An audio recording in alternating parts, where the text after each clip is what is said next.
നമസ്കാരം. കഴിഞ്ഞ ദിവസം സുരേഷ് ഗോപിക്കെതിരെ പ്രസിദ്ധീകരിച്ച ആ വീഡിയോയുമായി ബന്ധപ്പെട്ടുകൊണ്ട് സംഘപരിവാറിൻ്റെ സോഷ്യൽ മീഡിയ പ്രവർത്തകർ പ്രതികരിക്കുകയുണ്ടായി. എനിക്ക് അവരോടൊക്കെ ചോദിക്കാനുള്ളത്, എന്താ സുരേഷ് ഗോപി കഴിഞ്ഞ ദിവസം പറഞ്ഞത്? താൻ തൃശ്ശൂരിൽ നിന്ന് വിജയിച്ചാൽ ലൂർദ് കത്തീഡ്രലിലുള്ള പരിശുദ്ധ അമലോത്ഭവ മാതാവിന് 10 ലക്ഷം രൂപ കാണിക്കയായി നൽകുമെന്നാണ് പറഞ്ഞിരിക്കുന്നത്. അപ്പോൾ എനിക്ക് ചോദിക്കാനുള്ളത്, താങ്കളുടെ 10 ലക്ഷം ഇങ്ങ് കിട്ടട്ടെ എന്ന് വിചാരിച്ചിട്ട് പരിശുദ്ധ മാതാവ് താങ്കളെ തൃശ്ശൂരിൽ നിന്ന് ജയിപ്പിക്കുമെന്നാണോ താങ്കൾ കരുതുന്നത്? താങ്കളുടെ 10 ലക്ഷത്തിന് വേണ്ടിയാണോ, കരാർ പണിയാണോ പരിശുദ്ധ മാതാവ് ചെയ്യുമെന്നാണോ നിങ്ങൾ വിചാരിക്കുന്നത്? താങ്കൾ എന്താ പരിശുദ്ധ മാതാവിനെക്കുറിച്ച് താങ്കൾ ചിന്തിക്കുന്നത്? നിങ്ങളുടെ ഒരു ധാരണ എന്താണ്?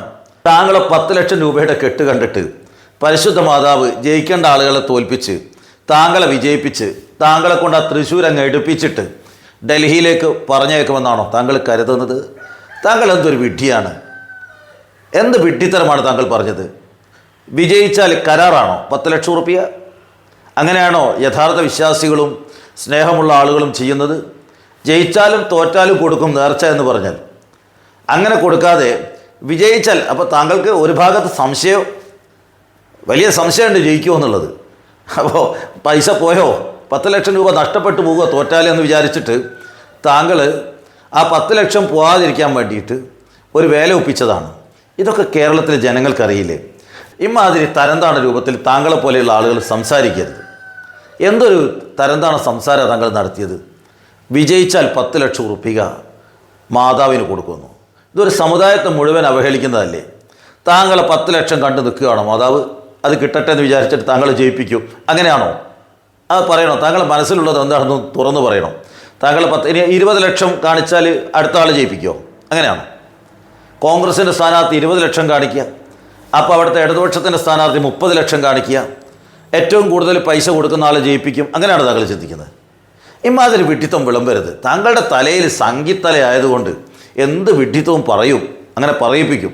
പക്ഷേ ദയവ് ചെയ്ത് താങ്കളെപ്പോലെയുള്ള ആളുകൾ ഇത്തരം വിഡ്ഢിത്തം വെച്ച് വിളമ്പരുത്. അത് കേരളത്തിലെ ജനങ്ങൾക്ക് മുഴുവൻ അപമാനമാണ്. രണ്ടാമതായിട്ട് താങ്കൾ എന്താ ചെയ്തത്? താങ്കൾ ചെമ്പിൻ്റെ മുകളിൽ സ്വർണം പൂശിയിട്ടാണ് അവിടെ കൊടുത്തിരിക്കുന്നത്.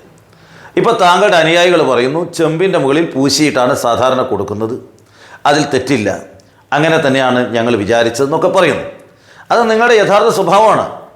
നിങ്ങളുടെ യഥാർത്ഥ സ്വഭാവം എന്ന് പറഞ്ഞാൽ ഉത്തരേന്ത്യയിലും കർണാടകയിലെ മംഗലാപുരത്തടക്കമുള്ള സ്ഥലങ്ങളിൽ ക്രിസ്ത്യൻ ചർച്ചുകളും അതേപോലെ പാസ്റ്റർമാരെയും വ്യാപകമായി ആക്രമിക്കുകയും അവരെയൊക്കെ തന്നെ ജയിലിലടയ്ക്കുകയും ക്രൂരമായി കൊലപാതകത്തിന് വിധേയമാക്കുകയും ചെയ്ത ഒരു സംസ്കാരത്തിൻ്റെ ഭാഗമായിട്ടാണ് താങ്കൾ നിൽക്കുന്നത്.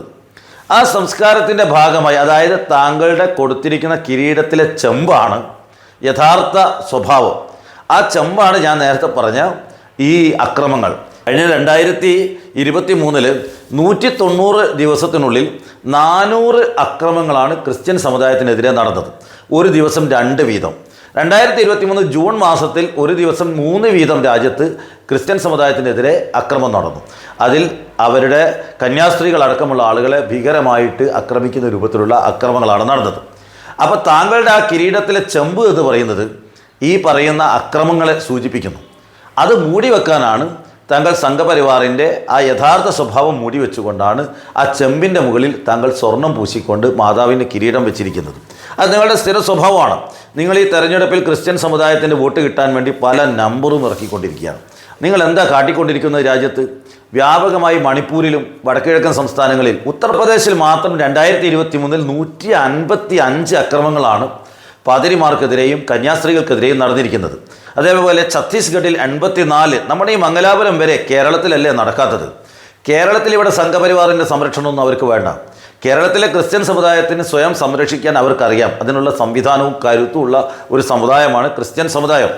അവർക്ക് എന്തെങ്കിലും കുറവുണ്ടെങ്കിൽ കേരളത്തിലെ ജനാധിപത്യ മതേതരവാദികൾ എല്ലാ സമുദായങ്ങൾക്കും സംരക്ഷണം കൊടുക്കാൻ കേരളത്തിലുണ്ട്. അതിന് നിങ്ങളുടെ സംരക്ഷണം വേണ്ട. മനസ്സിലായില്ലേ? അപ്പോൾ അതുകൊണ്ട് ഇമ്മാതിരി ഉടായിപ്പോയിട്ട് ഇറങ്ങരുത്. ഇതൊക്കെ തിരിച്ചറിയാൻ കഴിയുന്ന ആളുകളല്ലേ മലയാളികൾ? താങ്കൾക്ക് നല്ലത് സിനിമാ അഭിനയമാണ്, അവിടെ പോയി അഭിനയിച്ചാൽ മതി. ഇവിടെ വന്ന് തൃശ്ശൂരിൽ പാവപ്പെട്ട ജനങ്ങളെ പറ്റിക്കാൻ വേണ്ടിയിട്ട് അഭിനയം നടത്തണ്ട. അതങ്ങ് അവസാനിപ്പിച്ചേക്കൂ. ആ വെള്ളം അങ്ങ് വാങ്ങി വെച്ചേക്കൂ പ്ലീസ്. Thank you.